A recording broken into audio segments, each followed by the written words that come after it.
మొదటిసారిగా రికార్డు స్థాయిలో శ్రీశైలం మల్లన్న హుండీ ఆదాయం ఆలయంలోని ఉభయ దేవాలయాల హుండీ లెక్కింపు ఈవో శ్రీనివాసరావు ఆధ్వర్యంలో చంద్రావతి కళ్యాణ మండపంలో సీసీ కెమెరాల నడుమ నిర్వహించారు. శ్రీ బ్రహ్మరాంబ సమేత మల్లికార్జున స్వామి అమ్మవార్ల ఉభయ ఆలయాలు పరివార దేవాలయాల హుండీ లెక్కింపులో శ్రీశైలం మల్లన్న దేవస్థానానికి 7,27,26,400 రూపాయల నగదు రాబడిగా లభించిందని ఈవో శ్రీనివాసరావు వెల్లడించారు.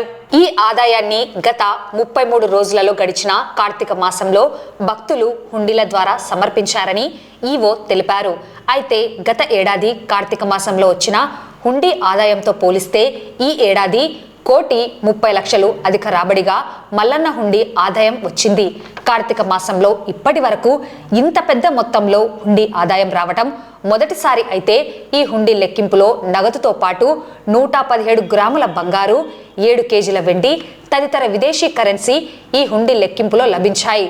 హుండీ లెక్కింపులో దేవస్థాన అన్ని విభాగాలకు చెందిన అధికారులు, సిబ్బంది, శివ సేవకులు పాల్గొన్నారు.